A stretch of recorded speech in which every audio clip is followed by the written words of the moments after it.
They asked me in Hindi that, ma'am, हमारे manager हमें मारते हैं. My manager hits me to get the target done. क्या ये भी posh है? Is this also posh?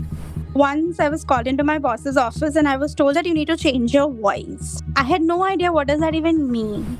Toxicity in the workplace has become a very major issue in private sector banking, and the evidence is out there. Is this behavior normal in a corporate world or in a startup culture? I had multiple doubts and I was trying to question myself, where did I go wrong in this? These individual employees are not creating the conditions for their own burnout. That is being created up the ladder. Toxicity can be insidious. It breeds like termites and spreads across the entire structure, rotting it from within. It often begins at the top and is allowed to fester in subtle, seemingly benign ways, like a passive-aggressive remark from a high-performing superior. Now the thing is, workplace toxicity has probably existed since any sort of organizational structure has. So why am I talking about it today? Recently, 3 videos went viral on social media.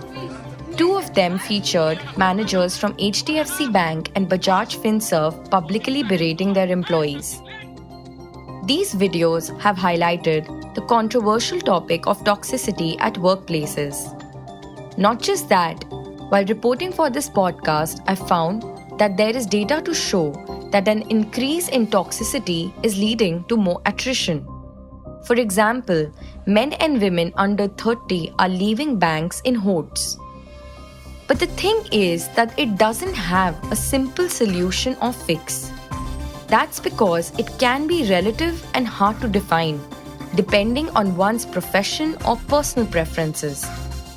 When I asked my Instagram followers to describe a toxic work culture, the most common answer was superiors demanding 24/7 access to personal time. Concerning aspects like bullying and aggression have also become far too normalized at workplaces. So does the solution to toxic work culture come from defining them better? What are companies doing to detect and deter toxicity? In today's episode, we will try to answer these questions with the help of experts who have a ringside view of what is unfolding at India Inc. and startups. We will also look at banking, where attrition among young employees has been on a significant rise. It's Thursday, 27 July. I'm your host, Apurva Mittal, and you're listening to Wild and Viral, India's growing toxic work culture, only on The Morning Brief.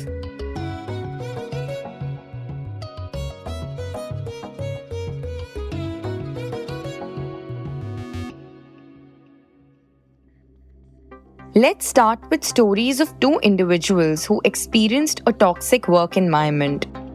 One worked at a large corporate and other at a digital marketing startup.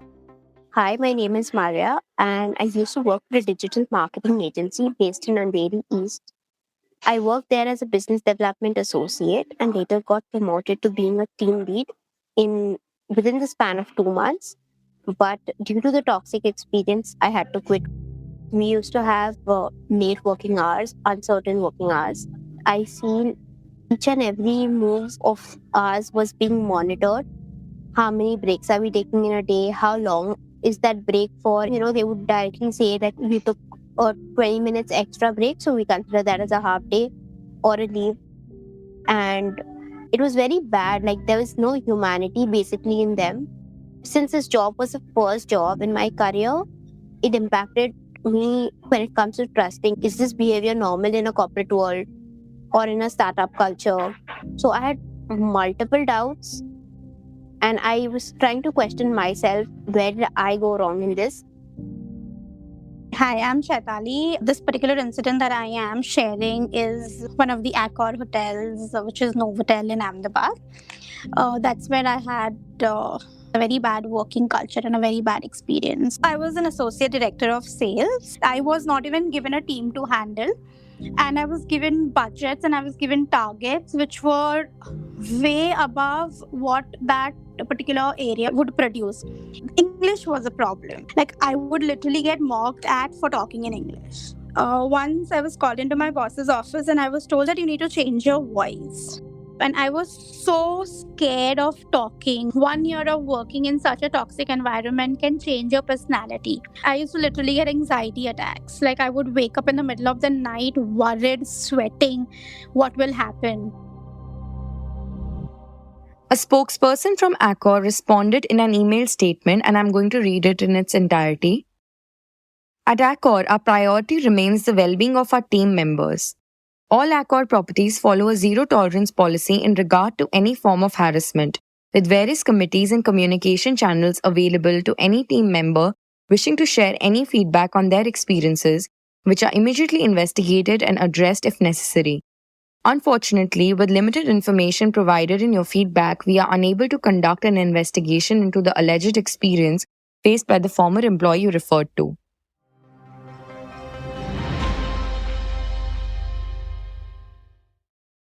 Since the pandemic, and let me put it, say perhaps since 2019 onwards, in terms of the total base number of complaints coming in, I've actually seen a 20 to 35% rise in the whole basket of complaints that come in. Of that entire number, I would see an equal division between what is workplace harassment and what is sexual harassment. That's Aparna Mittal. She is the founder of Samana Center for Gender Policy and Law and a Equality, Diversity and Inclusion advisor. The center works with companies globally across 6 verticals, including anti-harassment. In the past 3-4 years, we have seen that a lot of reports or cases of workplace harassment, which is a larger umbrella term we would use for something like toxicity, have started coming in. These can lead to, random comments about somebody's caste, somebody just asking very personal questions when they're out at a team lunch about somebody's caste background.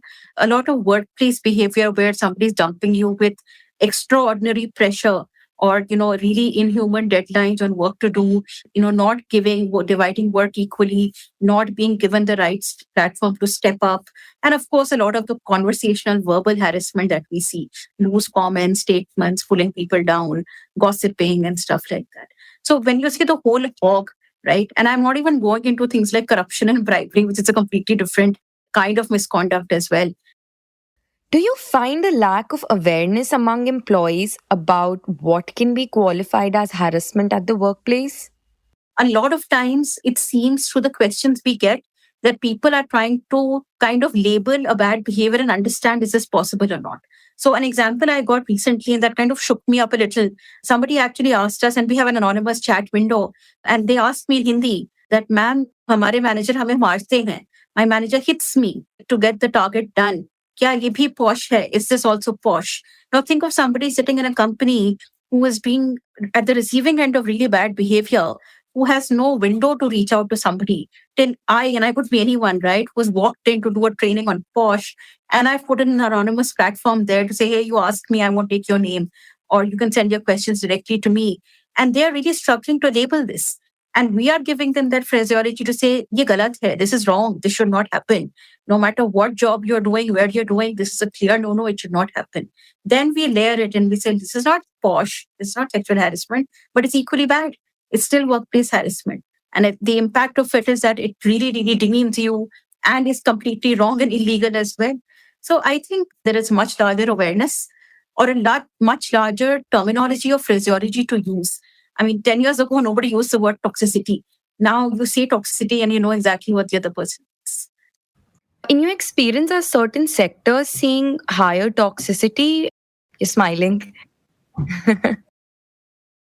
I wouldn't say take a sector's name, Apurva, because I think all sectors are seeing toxicity. I think where have I seen the incidence of workplace harassment higher? In 2 or 3 kinds of organizations. It could be a small organization or a conglomerate. It could be in any sector.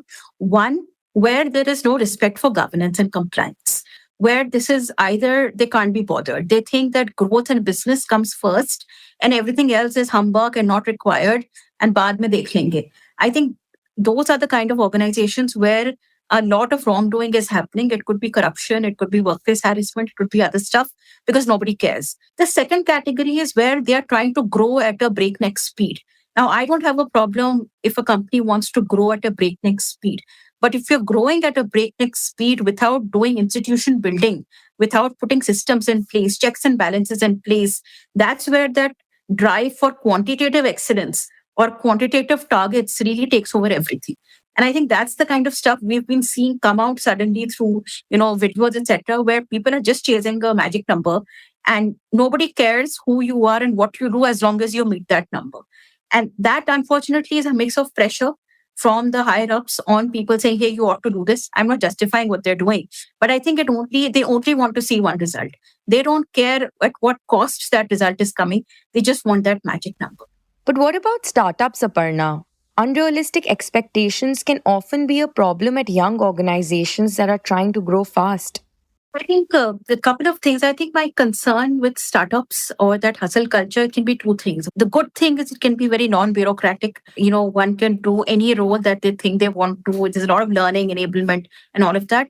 But the flip side is also that constant hustle culture to pull the rabbit out of the hat when nothing else is working. That pressure is also very high. In a lot of startups, I also see this culture that, hey, we'll do this once we reach a particular number. And I think it's too late or too little too late to start doing this when you're 100 plus because you have 100 bags of toxicity anyway floating around in the organization right then. So what is this translating into? We have this increase. Is it leading to more attrition? We are seeing attrition. And a lot of attrition, it does not come out in the exit interviews, but it is fairly obvious in the conversations that we do and in the larger surveys that we do that there is a lot of simmering disenchantment in the employees. Some of it is very specific against managers and against bad behavior, and clearly having no recourse or not having the ability to report it out. I think two things I'm trying to put out. Either there is lack of awareness in terms of, do I deserve better and this is not the right thing to happen to me? Or there is awareness and there is no forum to report where people can report in a confidential, safe manner where there is no retaliation.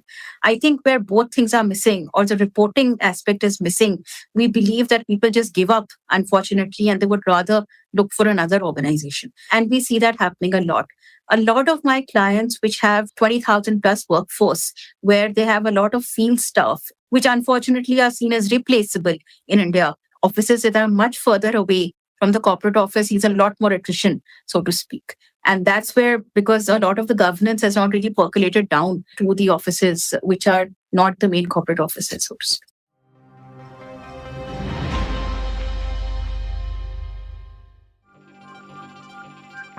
Indian private banks are facing a high level of employee turnover, especially among those under 30.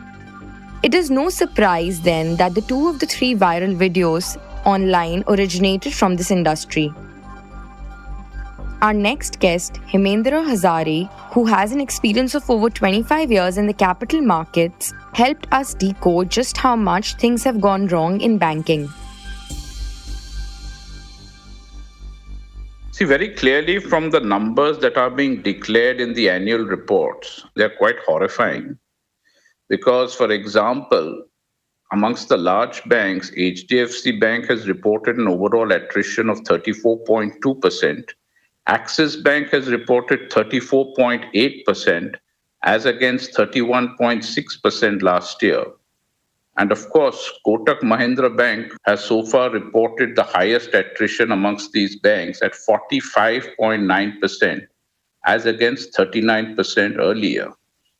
So very clearly, if more than 1/3 of your labor force, and in the case of Kotak Mahindra Bank, it is coming up to nearly half of the labor force exits during the year, it creates a huge problem for the operations of the bank, because these numbers really have come as a shock to me as an analyst, and therefore I would expect that has come as a shock to all the stakeholders, including their own shareholders. Right. Another interesting thing that we saw is the fact that younger people, junior level people under 30 and women seem to be more affected by this attrition. Can you talk a little bit about what's changed in recent years that's leading to this? See, first you have to know what is the kind of attrition which is going on in the less than 30 years. Right. In HDFC Bank for FY23, it is 44.3%. And in Kotak Mahindra Bank, it has exceeded 50%. So when you have, close to more than 50%, or definitely more than 40% of your less than 30 years quitting the bank, and mind you, in most cases, this forms close to 50% of their entire workforce. So the issue is, why are youngsters not sticking on in private sector banking? Now, this is a huge issue because most youngsters would join, we would hope, with having a long term career in mind with that organization. And when such youngsters are leaving in droves, it is a big issue which requires to be discussed, analyzed, and this discussion should be led by the management. Um, does toxic work culture, and I'm not sure how you perceive it or how the banks define it, is that a contributing factor for this attrition among the young employees? In my opinion, toxicity in the workplace has become a very major issue in private sector banking, and the evidence is out there. It has been there for some time. If you look at social media and these employee sites, unfortunately, a lot of this originally came from HDFC Bank. And we have a video also to that effect, which went viral, I think, a month ago. And it Right. showed you the gross verbal abuse the youngsters and even middle management are subject to in group meetings. Now, again, thankfully, Mr. Sashi Jagdishan has mentioned this in his annual report, and made it very clear that the bank has zero tolerance for such behavior. For that, it will take time for this culture to be removed. Other banks, again, they have not, said anything about toxicity in the workplace. But we know for a fact that invariably, when you see it is widely prevalent, it always emanates from the very top, and that is why it is accepted. Do you think then that lack of proper training to young employees and then imposing unrealistic targets adds to the toxicity? Most certainly, I think the original problem of this is because the senior management is putting unrealistic sales targets to this workforce because these youngsters are instantly deployed as sales. Today, your branches are just used as a place to promote sales of financial products and therefore to meet stock market expectations and therefore to generate their bonuses and their probably the stock options for the senior management and to increase their share price. You give unrealistically high sales targets without giving them adequate resources to achieve those targets. And that is the main reason why you have this, because very clearly, when the staff find it very difficult to achieve those targets, management believes that it is only through abuse, verbal abuse, or just putting daily pressure on them to meet targets that these targets will be reached. And mind you, because this is there, the board has to be fully indicted because these boards, which are full of independent directors, I normally call them ornamental nameplates. They are fully they should fully know that what is going on, but they kind of plead ignorance because they don't mention attrition at all in the director's report, in their annual reports. So the problem starts from unrealistic sales targets, inadequate training for the youngsters, and providing them with inadequate resources to achieve those targets. But do you think the employees that are joining the workforce now, they are less tolerant towards it? Is that why it's leading to attrition? See, when you ask the senior bankers in the private sector about why this is happening, one of the reasons they come out is that this particular generation X or this millennium generation seem to have a very low tolerance for this kind of work, and that it is a problem with this generation. I do not hold that view. The issue being here that if this generation X, there's something fundamentally wrong with them, that they're constantly hopping. If you go and see the overall attrition rates of the large public sector banks, you'll amazed to find that in SBI for FY23, it was less than 5%. So the question is, it is the same generation which is being employed also in PSU banks. So how is it that the attrition levels in PSU banks are in single digits? And mind you, in PSU banks, a lot of these exits also pertain to retirements because their workforce is more advanced in age as compared to the private sector banks. So in my view, this explanation that the senior management gives out is basically absolves them of any responsibility and accountability. And that is why they are touting this explanation when asked by analysts and by the media.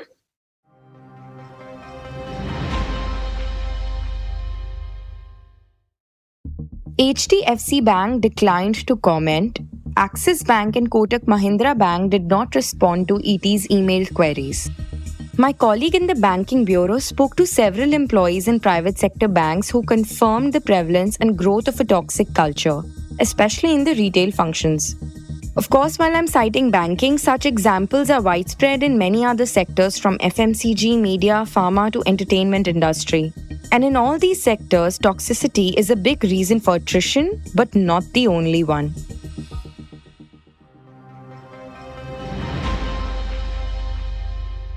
The Great Resignation, quiet quitting.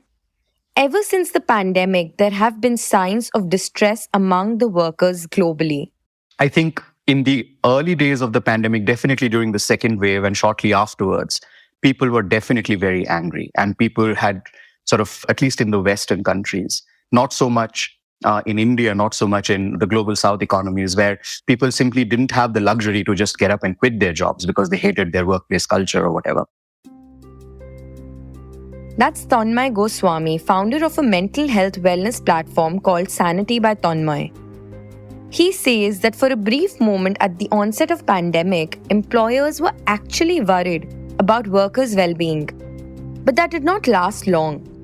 And by the time the second wave hit, there was a significant pushback against the long-established structures at workplace. But in the Western countries, you definitely saw this sort of uprising that culminated in the work from home movement, the remote work movement. And now we see that employers are kind of striking back. They're very anxious because the physical workplace is the site of control. And if you can't have people in that site physically, that makes companies and employers very anxious because they feel like they're losing control. So this sort of like feudal system that existed before the pandemic, people were definitely very angry about it. Today, I see that anger being slowly replaced by a sense of like fatalism. And I think we have seen the kind of job cuts that happened earlier in the year across the spectrum, right? In this environment, people don't have the luxury to be angry anymore. Who do you think is to blame for this toxic work culture? Surely this is a trickle-down effect from the top, right, Tanmay? I think it's useful to zoom out a little bit and cut some slack to sort of individual managers. I know that they are the more visible faces of this toxicity, right? But these managers themselves, they work under extreme pressure.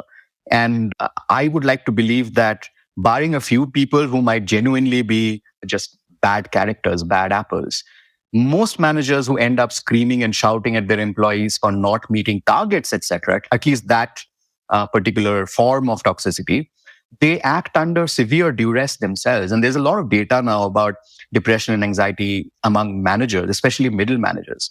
And I'll give you an example. During the pandemic, I reported on a story on how organizations were handling grief among employees. And I spoke with a whole array of people across industries, in nonprofits, in the media, etc., in the tech industry. And some of them had some really amazing things to say about their bosses, middle managers or line managers, and how they went out of their way to support their employees. But these people told me that the impression that they got was that the managers were fighting a lone battle because there was no institutional support for their, the human behavior that they were displaying. And many of these managers were themselves nudged out of those organizations So this idea that if you are quote unquote too nice, you are being, soft on your people and you're being incompetent, and therefore you need to have sort of like tough love, etc. This has been normalized to a degree that humanity is essentially laughed at, in many workplaces. If you look at these sort of mental health workshops or well-being workshops, I feel like the first people that need to be sent for those workshops are the CEOs, not your shop floor people. Because again, what you're normalizing is, here, take a nap, or, take this meditation course, or go see this sort of office therapist, and everything will be all right. No, these individual employees are not creating the conditions for their own burnout. That is being created up the ladder. And so if those people are not sensitized, then what good are any of these things? And, because there are no consequences, we see the pushback coming. And I don't know if it's recent, but in the last few months, at least, there have been a lot of videos that have circulated on social media. It took that video becoming public and the debate coming up for the organization to take that decision. I don't know if it didn't happen, if there would have been any other consequences. So you feel like people are pushing back in through social media now, or if they've been doing it for a while? I mean, this has been happening for a while. If you remember a couple of years ago on Twitter, this was very, very regularly members of the unions of large media companies in the US would stage walkouts. And then they would tweet about it. There would be long Twitter threads about how disappointed they are with their workplace leadership. But it has its limits, So what are we expecting from employees now? That everyone should turn into some sort of spy cam operators? We should all be doing like sting operations on our employers?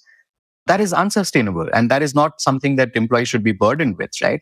To go viral. And the consequences of that, you see, the thing is, in the short run, these problem bosses might get punished or penalized. But I would be very interested in seeing what happens to the people who actually these exposures. Were they rewarded, or were they also punished directly or indirectly? Because our experience with whistleblowers is not really glorious, Whether people speak up or not in the workplace and at society at large is usually a function of privilege, how secure they feel to do this and how secure they feel to push back against any consequences. Not everybody can do that.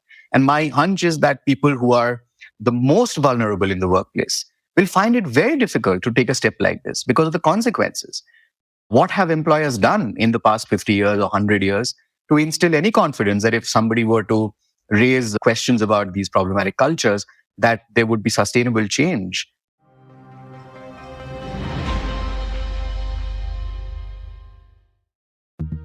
Tanmay is right. These issues are systemic and ingrained in our culture.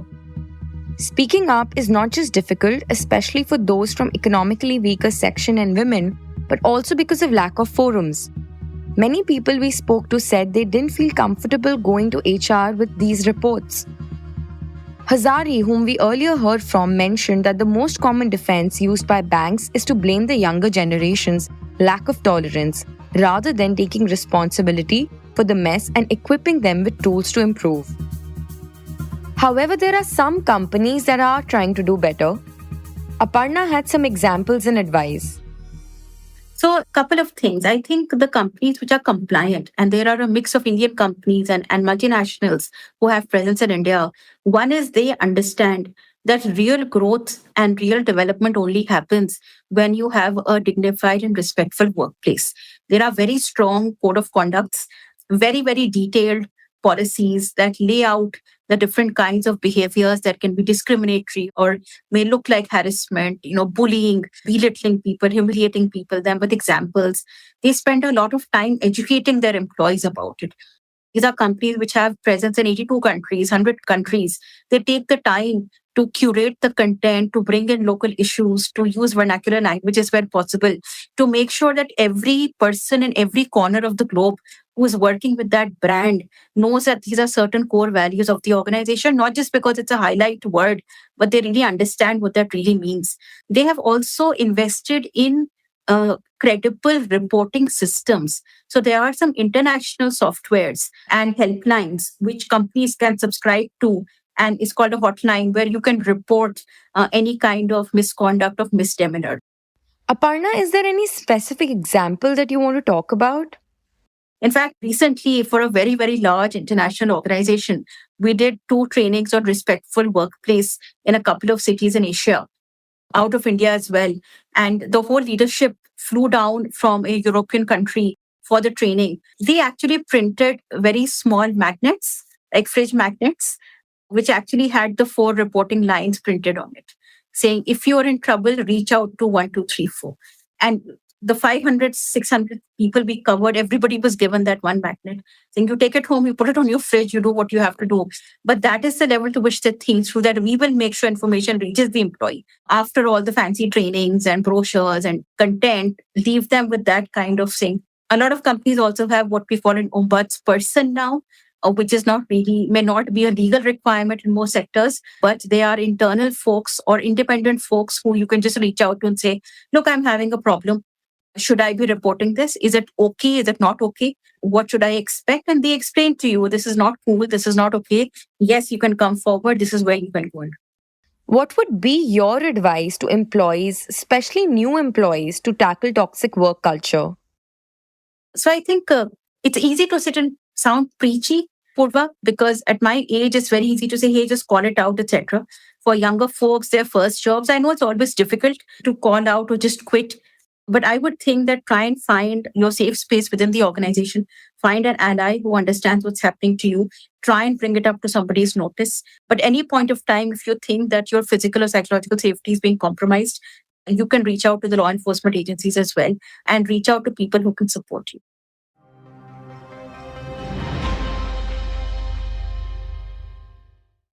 As someone who has faced it before, I can say that toxicity at workplace can be overwhelming and confusing to deal with. Unless things fall into legal territory of harassment, it can be difficult to find justice, as our guest Tanmay rightly pointed out. Circumstances may even prevent you from raising your voice or walking out like Maria and Chaitali did. At the end of the day, the onus lies entirely on the organization and leaders to set the tone at their workplaces. It means going beyond simple labels like bullying and harassment to better define and understand toxicity. It could also mean taking simple and obvious steps like clearly setting and communicating delivery expectations, work timings, rewards, and career progression. Organizations have to ensure that there is space to report casual cruelty and that brilliant jerks are called out for their behavior instead of being rewarded repeatedly. Oftentimes, reinforcing what's right could be the most powerful tool at your disposal. Do not get tired of standing up for the right thing after 3 or 4 times, because maybe after the 10th time, it will seep into the minds of people. You were listening to this episode on The Morning Brief. I'm your host, Apurva Mittal. This episode was brought to you by sound editor Rajas Nayak, and our producer is Sarohini Jain. Executive producers are Anupriya Nair, Anirban Chaudhary, and Arijit Burman. Thank you for listening. If you liked this episode, do share it on your social media networks. A new episode of The Morning Brief podcast drops every Tuesday, Thursday, and Friday. Don't miss it. It streams on Amazon Prime, JioSaavn, Spotify, Apple, and Google Podcasts, and of course, ET's own audio platform, ET Play. Have a great week ahead. All clips used in this episode belong to their respective owners. Credits are mentioned in the description.